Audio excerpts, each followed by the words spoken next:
ವಿಧಾನ ಪರಿಷತ್ ಸಭಾಪತಿ ಹುದ್ದೆಯ ಚರ್ಚೆ ಮತ್ತೆ ಗರಿಗೆದರಿದೆ.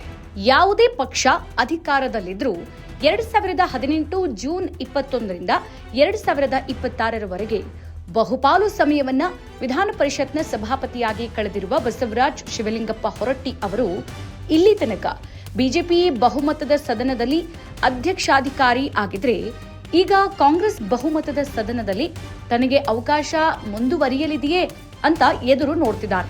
ಇಲ್ಲಿಯ ತನಕ ಯಾರೂ ತನ್ನ ರಾಜೀನಾಮೆ ಕೇಳಿಲ್ಲ ಎಂದವರು ಹೇಳಿರುವುದನ್ನ ಪತ್ರಿಕೆಗಳು ವರದಿ ಮಾಡಿದೆ. ಮೂಲತಃ ಜನತಾ ಪರಿವಾರದ ಭಾಗ ಆಗಿದ್ದ ಹೊರಟ್ಟಿ 2022ರಿಂದ ಬಿಜೆಪಿ ಭಾಗವಾಗಿದ್ದಾರೆ. ಆದರೆ ಸದನದ ಅಧ್ಯಕ್ಷಾಧಿಕಾರಿಯಾಗಿ ಅವರು ಪಕ್ಷ ರಾಜಕಾರಣಿ ಆಗಿ ಉಳಿದಿರೋದಿಲ್ಲ. ಕರ್ನಾಟಕ ವಿಧಾನಮಂಡಲ ಅಧಿವೇಶನಗಳು ಇನ್ನೇನು ಆರಂಭಗೊಳ್ಳುತ್ತಿವೆ. ಈಗ ಬದಲಾದ ಸನ್ನಿವೇಶದಲ್ಲಿ ಕಾಂಗ್ರೆಸ್ ಏನ್ ಮಾಡಲಿದೆ ಅನ್ನೋದು ಕುತೂಹಲಕರ. ಕರಾವಳಿಗರಿಗೆ ಇದು ವಿಶೇಷವಾಗಿ ಕುತೂಹಲಕರ. ಯಾಕಂದ್ರೆ ಹೊರಟ್ಟಿ ಅವರ ಸುದೀರ್ಘ ಅವಧಿಯ ನಡುವೆ ಒಂದು ಪುಟ್ಟ ಅವಧಿಯನ್ನ ಈಗ ಸಕ್ರಿಯ ರಾಜಕಾರಣದಿಂದ ಹೊರಗಿರುವಂತಹ ಕುಂದಾಪುರದ ಕೆ ಪ್ರತಾಪ್ ಚಂದ್ರ ಶೆಟ್ಟಿ ಅವರು ಸಭಾಪತಿಯಾಗಿ ವಹಿಸಿದರು. ರೈತ ಮಸೂದೆಗಳಿಗೆ ಸಂಬಂಧಿಸಿದಂತೆ ಬಿಜೆಪಿ ಸರ್ಕಾರದ ಮೂಗಿನ ನೇರಕ್ಕೆ ಕಾರ್ಯಾಚರಿಸಲು ಒಪ್ಪದೆ ಅವಕಾಶ ನಿರಾಕರಿಸಿದ ಸಭಾಪತಿ ಪ್ರತಾಪ್ ಅವರನ್ನ ಆ ಹುದ್ದೆಯಿಂದ ಇಳಿಸೋದಕ್ಕಾಗಿ ನಡೆದಂತಹ ಮಹಾನಾಟಕ ಕರ್ನಾಟಕದ ವಿಧಾನ ಪರಿಷತ್ತಿನ ಇತಿಹಾಸಕ್ಕೊಂದು ಕಪ್ಪು ಚುಕ್ಕೆ.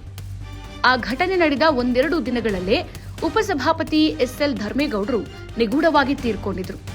ಸದನದಲ್ಲಿ ಈ ಘಟನೆಗಳ ಬಗ್ಗೆ ತನಿಖೆ ನಡೆಸೋಕೆ ಅಂದಿನ ಸದಸ್ಯ ಮರಿತಿಬ್ಬೇಗೌಡ ಅವರ ಅಧ್ಯಕ್ಷತೆಯಲ್ಲಿ ಒಂದು ಸಮಿತಿ ರಚಿತವಾಗಿತ್ತು.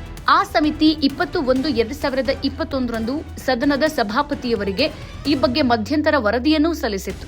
ಆ ಸಮಿತಿಯ ಶಿಫಾರಸುಗಳಲ್ಲಿ ಯಾರ್ಯಾರು ಈ ಪ್ರಕರಣದಲ್ಲಿ ತಪ್ಪಿತಸ್ಥರು ಎಂಬುದನ್ನು ಹೇಳಲಾಗಿತ್ತು. ಅದರಲ್ಲಿ ಹಾಲಿ ಸಭಾಪತಿ ಹೊರಟ್ಟಿಯವರ ಹೆಸರು ಇದೆ ಅಂತ ಪತ್ರಿಕೆಗಳು ವರದಿ ಮಾಡಿದ್ವು. ಅವರು ಅಂದು ಸದನದಲ್ಲಿ ಇದ್ರು. ಸಭಾಪತಿಯವರ ಉಪಸ್ಥಿತಿಯಲ್ಲೇ ಅವರು ಸದನಕ್ಕೆ ಬರುವ ಮುನ್ನವೇ ಉಪಸಭಾಪತಿಯವರನ್ನು ಬಲವಂತವಾಗಿ ಅಧ್ಯಕ್ಷ ಪೀಠದಲ್ಲಿ ಕುಳ್ಳರಿಸಿ ಸದನದ ನಡಾವಳಿಗಳಿಗೆ ವಿರುದ್ಧವಾಗಿ ಕಾರ್ಯಾಚರಿಸಿದವರ ಹೆಸರುಗಳೆಲ್ಲ ಸದನ ಸಮಿತಿಯ ವರದಿ ರೂಪದಲ್ಲಿ ಪ್ರತಾಪರು ರಾಜೀನಾಮೆ ನೀಡಿದ ಬೆನ್ನಿಗೆ ಸಭಾಪತಿಯಾಗಿರುವ ಹೊರಟ್ಟಿ ಅವರ ಸುಪರ್ದಿಯಲ್ಲೇ ಇವೆ. ಸುದೀರ್ಘ ಕಾಲ ಸಭಾಪತಿಯಾಗಿರುವ ಹೊರಟ್ಟಿ ಅವರು ಸದನದ ಸೊತ್ತಾಗಿರುವ ಈ ವರದಿಯ ಬಗ್ಗೆ ವಿಧಾನ ಪರಿಷತ್ನ ಮಾನ ರಕ್ಷಣೆಗಾಗಿ ಇವತ್ತಿನ ತನಕ ಏನೋ ಕ್ರಮ ಕೈಗೊಂಡಿದ್ದಾರೆ ಅನ್ನೋದು ಸಾರ್ವಜನಿಕರಿಗೆ ಇನ್ನೂ ತಿಳಿದಿಲ್ಲ. ಇಂಥ ಸದನದ ದಾಖಲೆಗಳೆಲ್ಲ ಹೆಗ್ಗಣೆಗಳಿಗೆ ಆಹಾರ ಭಾಗ್ಯವೇ. ಕಾಂಗ್ರೆಸ್ನ ಭಾಗವಾಗಿದ್ದ ಬಳಿಕ ವಿಧಾನ ಪರಿಷತ್ ಸಭಾಪತಿಯಾದ ಕೆ ಪ್ರತಾಪ್ ಚಂದ್ರ ಶೆಟ್ಟಿ ಅವರನ್ನ ಕೇವಲ ಪಕ್ಷ ರಾಜಕಾರಣದ ಅಂಕಿ ಸಂಖ್ಯೆಗಳ ಬಲದಲ್ಲಿ ಕೆಳಗಿಳಿಸೋದಕ್ಕೆ ಬೃಹನ್ನಾಟಕ ರೂಪಿಸಿದ ಹಿನ್ನೆಲೆ ಇರುವಂತಹ ರಾಜಕೀಯ ಪಕ್ಷಕ್ಕೆ ಸೇರಿತು. ಈಗ ಸಭಾಪತಿಯಾಗಿರುವ ಹೊರಟ್ಟಿ ಅವರಿಗೆ ತಮ್ಮ ಹುದ್ದೆಯಲ್ಲಿ ಮುಂದುವರಿಯುವುದಕ್ಕೆ ಅವಕಾಶ ಮಾಡಿಕೊಡುವ ಉದಾರತೆಯನ್ನು ಕಾಂಗ್ರೆಸ್ ತೋರಲಿದೆಯೇ ಅಥವಾ ಇನ್ನೊಬ್ಬರು ಸಮರ್ಥ ಸಭಾಪತಿಯ ಆಯ್ಕೆ ಮಾಡಲಿದೆಯೇ ಕಾದು ನೋಡೋಣ. ಆದರೆ ಯಾರೇ ಸಭಾಪತಿಯಾದರೂ ಕನಿಷ್ಠ ಪಕ್ಷ 2020 ಡಿಸೆಂಬರ್ 15ರಂದು ವಿಧಾನ ಪರಿಷತ್ತಿಗೆ ಅಂಟಿಸಿದ ಕಪ್ಪು ಚುಕ್ಕಿಯನ್ನು ಒರೆಸುವ ಪ್ರಯತ್ನಕ್ಕೆ ಅಲ್ಲೇ ನಡೆಯಿತು ಅನ್ನೋದನ್ನ ರಾಜ್ಯದ ಜನತೆಗೆ ಬಹಿರಂಗಪಡಿಸುವ ಕೆಲಸಕ್ಕೆ ಹಾಲಿ ಸರ್ಕಾರ ಮುಂದಾಗಬೇಕು. ಸಭಾಪತಿ ಸ್ಥಾನ ಅಲಂಕರಿಸಿದವರು ಅದನ್ನ ಆದ್ಯತೆಯ ಮೇರೆಗೆ ಮಾಡಬೇಕೆಂಬುದು ನಮ್ಮ ಆಗ್ರಹ.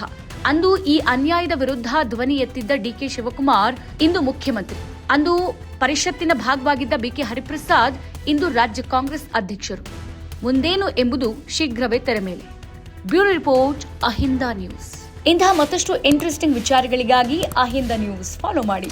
ಅಹಿಂದ ನ್ಯೂಸ್ ಎಲ್ಲ ಸೋಷಿಯಲ್ ಮೀಡಿಯಾ ಪ್ಲಾಟ್ಫಾರ್ಮ್ಗಳಲ್ಲಿ ಕೂಡ ಇದೆ.